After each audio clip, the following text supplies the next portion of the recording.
Hello dear aspirants and welcome back to the channel. तो guys ये all banking exam की जो series है, जो आरआरबी, एसबीआई और आईबीपीएस पीओ और क्लर्क 6 एग्जाम्स को टारगेट करती है। इस सीरीज में अब तक हमने टोटल 28 लेक्चर्स कर चुके हैं पिछले हफ्ते तक हम, और इस वीक से अब हम शुरू कर रहे हैं अपना lecture number 29 which is adjectives का पार्ट 3।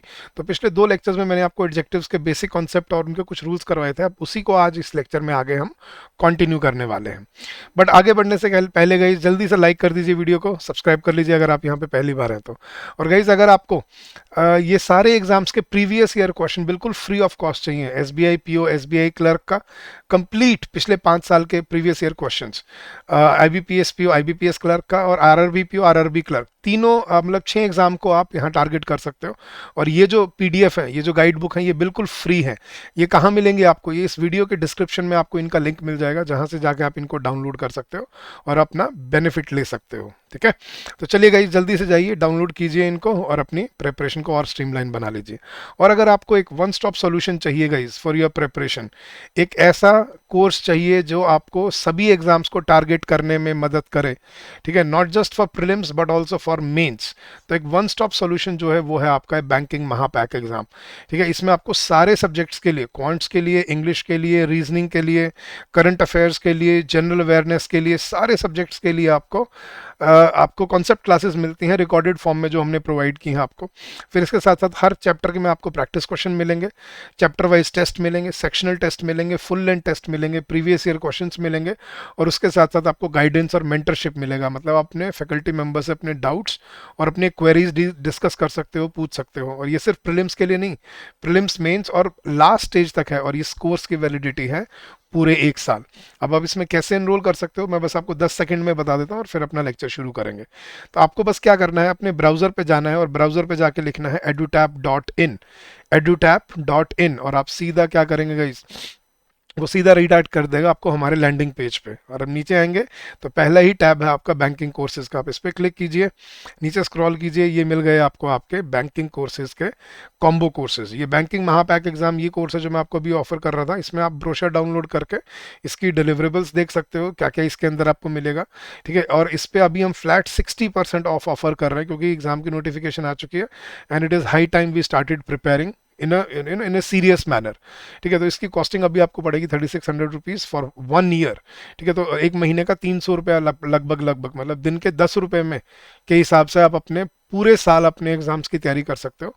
और इनमें हमेशा कॉन्सेप्ट क्लासेस आपको रिकॉर्डेड फॉर्म में अवेलेबल मिलेंगी, तो आपको वेट करने की जरूरत नहीं है। प्रैक्टिस के लिए क्वेश्चंस मिलेंगे, अपने गाइडेंस और मेंटरशिप प्रोग्राम मिलेगा। तो this is a one stop solution for your preparation. So come join us and start your preparation with us. ठीक है, चलिए गाइस तो शुरू करते हैं। एडजेक्टिव्स मैंने आपको, अगर आपको याद है तो मैंने आपको क्या समझाया था।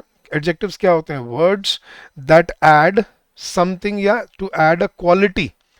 ठीक है, to add quality, quantity, number, colour, age, opinion, ये सारी बताई थी, बट इसको हम सिंपल एक वर्ड से डिफाइन करते हैं।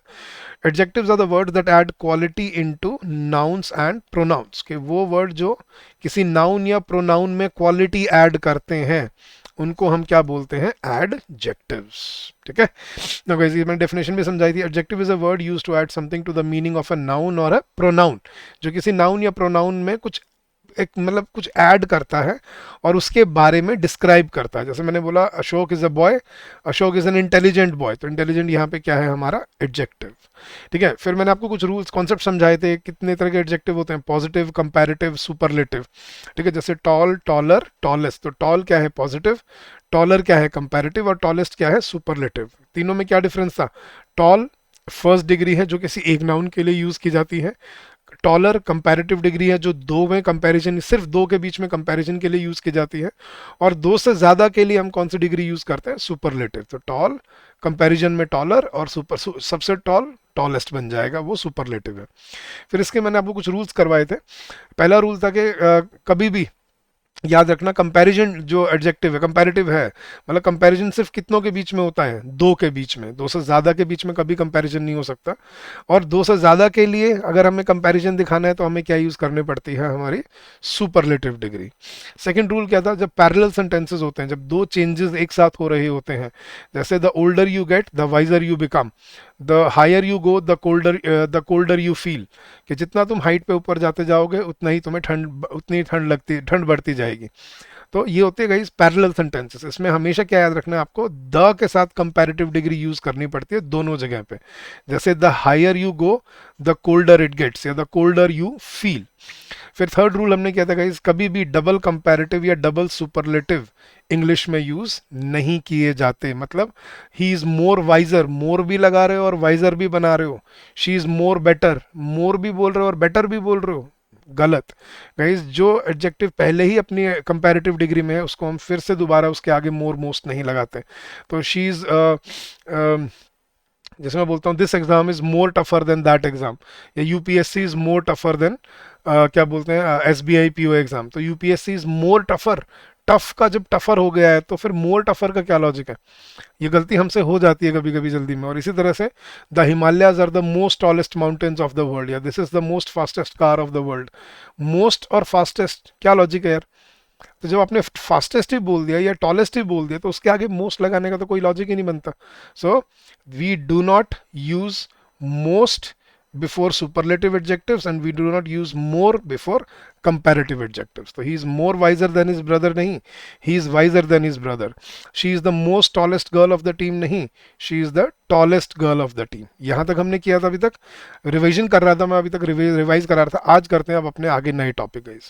गाइस कुछ ऐसे एडजेक्टिव होते हैं जो कंपैरेटिव नहीं होते लेकिन वो सुनने में कंपैरेटिव लगते हैं क्योंकि अर की साउंड लगती है। देखना guys, taller, quicker, shorter, colder, hotter, better, faster, easier, right. लेकिन सीनियर, जूनियर, अब सुनने में ये भी वही जैसे लग रहे हैं। तो बच्चा क्या करते हैं, ही इज सीनियर देन मी, ये कराते हैं। गाइस ये वर्ड नोट कर लेना आज के बाद, senior, junior, interior, exterior, superior, inferior,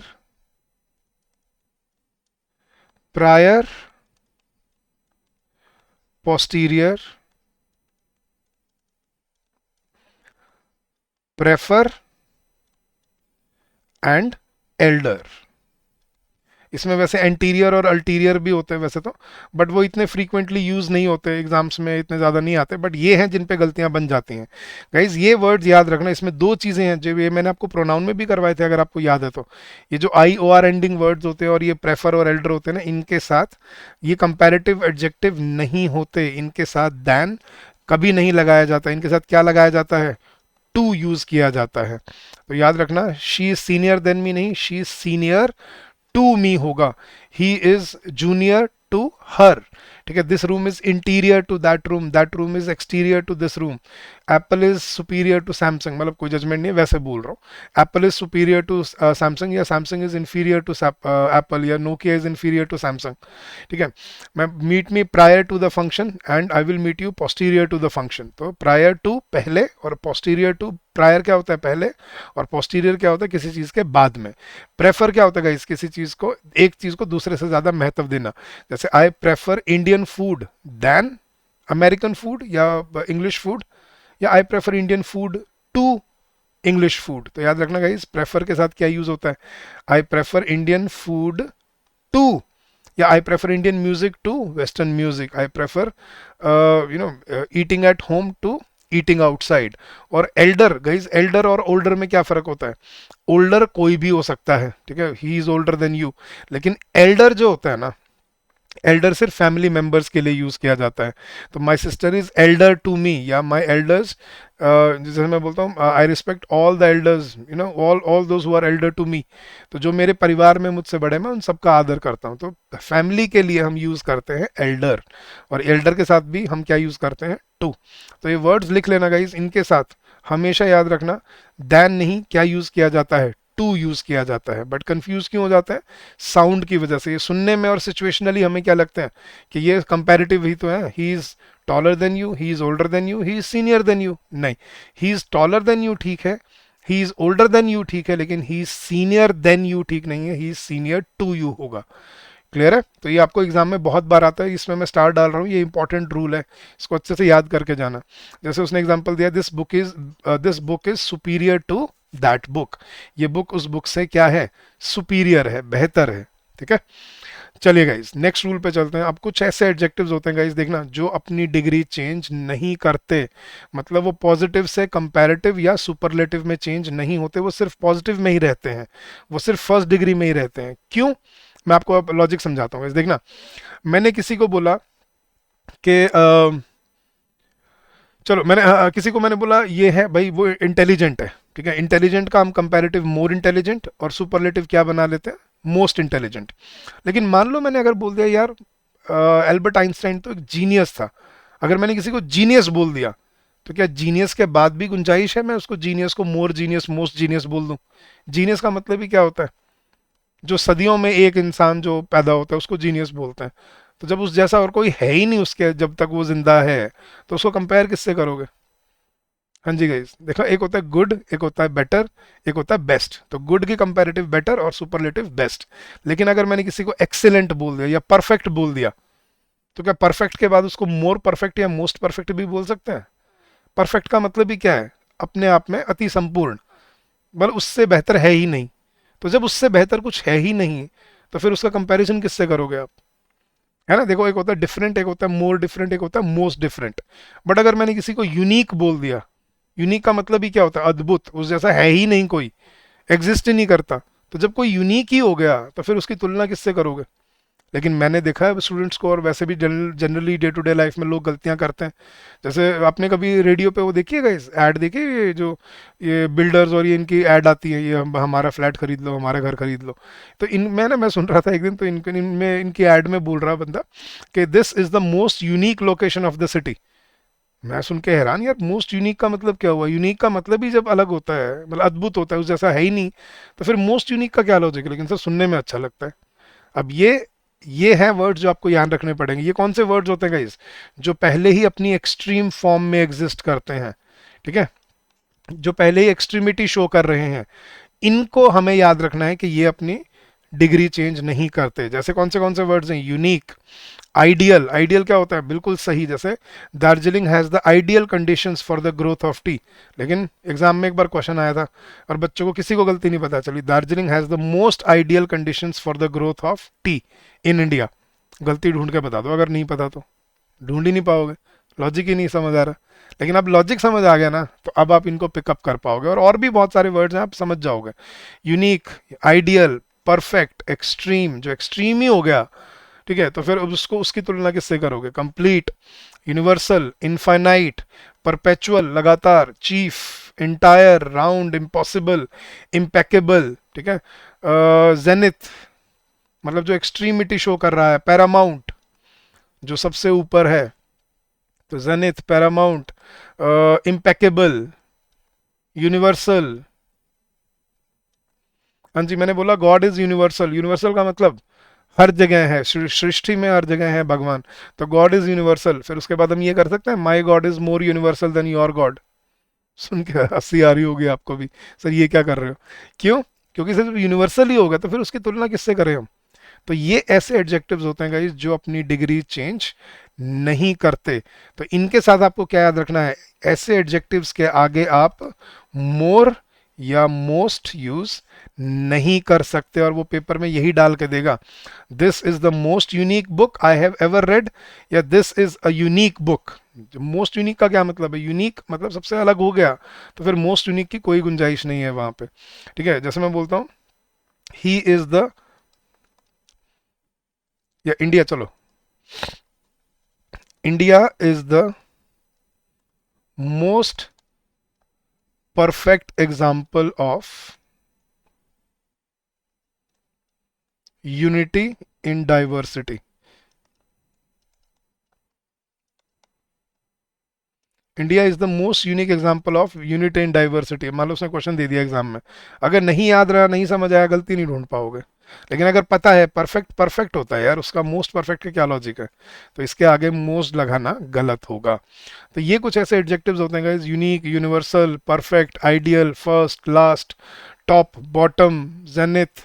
ठीक है, और बहुत सारे मिल जाएंगे जो ऐसे एक्सट्रीमिटी को एक्सप्लेन डिफाइन करते हैं। बताइएगा इस कमेंट सेक्शन में, अगर आपको कोई ऐसा वर्ड याद आता है, या मतलब ऐसा कोई वर्ड आपको पता है जो एक्सट्रीम एडजेक्टिव है, ठीक है। एक्सट्रीम मतलब ये थर्ड सुपरलेटिव डिग्री में नहीं है, ये पॉजिटिव डिग्री में ही है, लेकिन एक्सट्रीम फॉर्म में एग्जिस्ट करते हैं।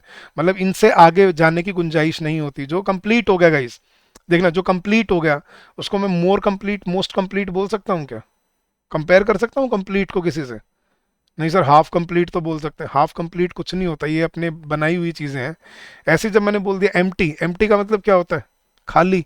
तो जो खाली है, फिर हाफ एम्प्टी का मतलब क्या हुआ? आधा खाली। एम्प्टी का मतलब होता है बिल्कुल खाली, ठीक है। वो हाफ एम्प्टी कुछ चीज़ नहीं होती, लेकिन हम यूज़ कर लेते हैं अपनी लैंग्वेज में। लेकिन एडजेक्टिव वाइज आपको याद रखना है, इनको हम एम्प्टी को एम्प्टियर एम्प्टीएस्ट नहीं बना सकते, या फुल को फुलर या फुलेस्ट नहीं बना सकते। ठीक है। अब सर हमने तो सुना है इन please enjoy your day to the fullest, to the fullest extent के लिए बोल रहा है वो, टू द फुल एक्सटेंट को फुलेस्ट बोल रहा है वो। ठीक है। फुलेस्ट उस सेंस में बोल रहा है, वो गलत होता है वैसे, ग्रामेटिकली वो गलत हो, लेकिन हम वैसे बोल देते हैं डे टू डे लाइफ में। ठीक है। तो ये जो वर्ड्स हैं गाइस, ये अपनी डिग्री चेंज नहीं करते, ये अपनी फर्स्ट फॉर्म में ही रहते हैं। तो इनके साथ याद रखना, इनके आगे आप कभी मोर या मोस्ट नहीं लगा पाओगे। More unique, more ideal, more perfect, most perfect, या मोस्ट एक्सट्रीम, ये नहीं हो सकता। ठीक है। या मोस्ट इनफाइनाइट, या मोस्ट जिसको हम बोलते हैं मोस्ट इम्पेकेबल, या मोस्ट पैरामाउंट नहीं बोल सकते। तो इनके साथ याद रखना है एग्जाम पॉइंट ऑफ व्यू से, कि इनके आगे हम कभी मोर मोस्ट यूज नहीं करते, और यही वो एग्जाम में करके देगा और आपको यही पहचानना होगा। ठीक है। तो कुछ ये वर्ड्स हैं, और आपको अगर कोई और वर्ड ध्यान आ रहे हैं guys, देखते हैं आप कितने बता पाते हो मुझे।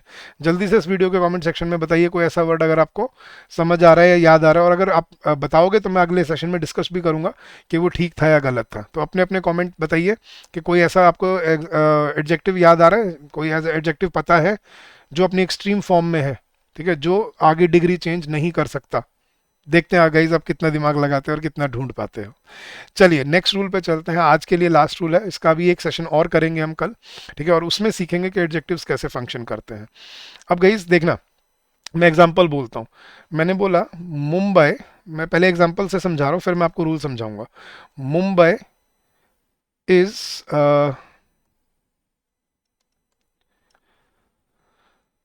चलो ऐसे करते हैं, हाँ। द वेदर, ये क्लाइमेट होता है ना, वेदर तो एक दिन का होता है, हाँ। The climate of Mumbai is better than Chennai. कि भाई चेन्नई में काफ़ी गर्मी होती है यार, बिल्कुल जल जाते हैं, बुरी गर्मी होती है, लेकिन मुंबई में वेदर जो होता है वो सही रहता है, राइट। तो मैंने बोला the climate of Mumbai is better than Chennai. Sentence ठीक है या गलत है गाइस? अब इसमें गलती देखना क्या होती है। अगर मैं ये बोलता, देखना गाइस, अगर मैंने मुंबई को चेन्नई से कंपेयर करना होता तो ये सेंटेंस ठीक होता।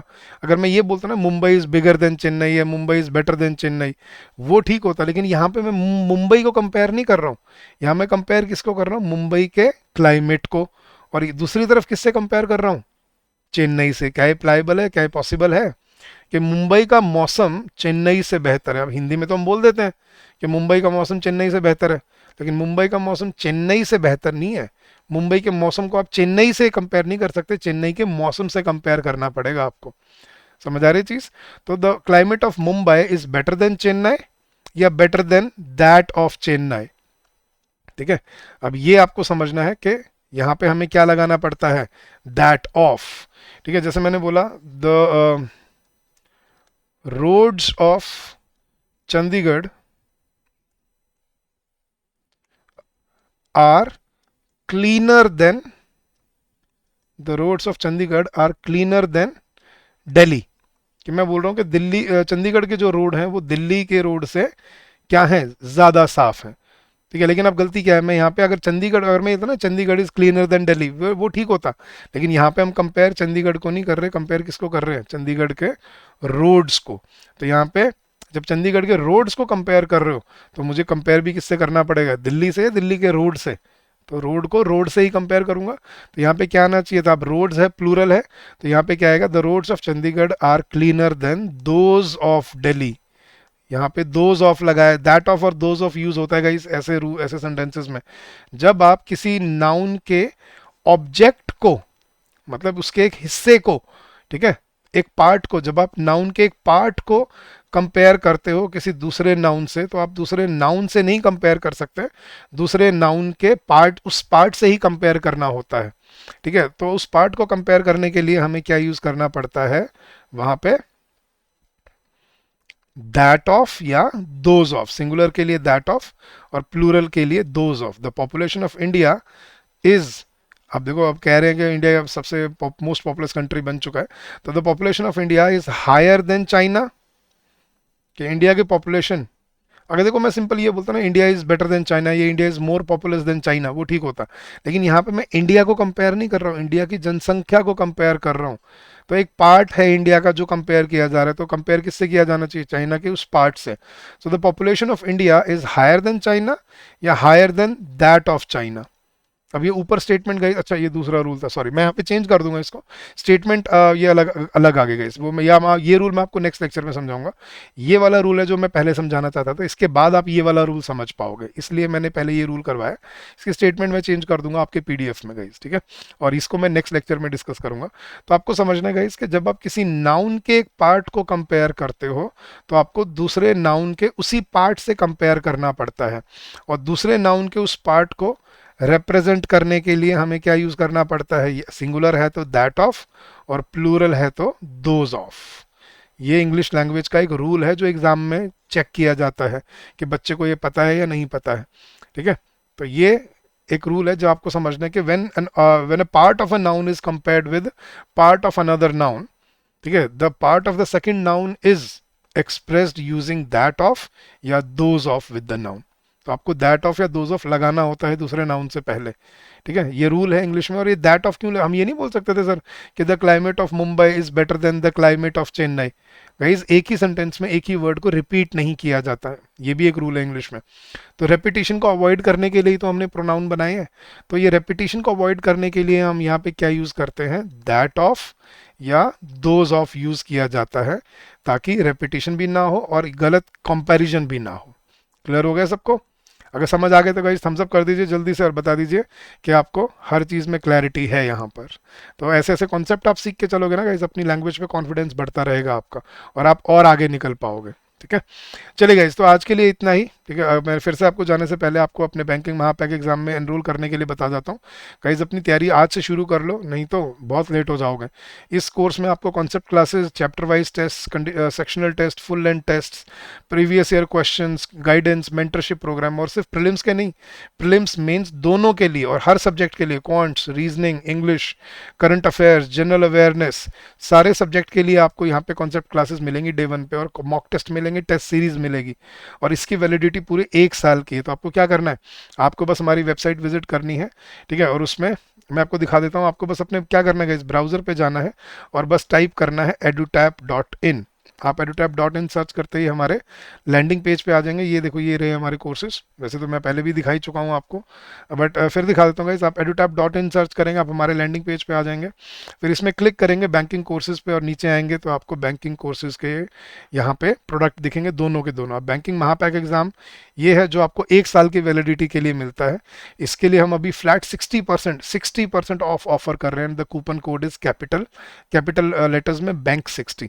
तो you can use this code and get this course for 60% of. अभी एग्जाम नजदीक आ चुका है तो इसमें अभी है जो आपको तैयारी शुरू कर देनी है गाइस, ठीक है।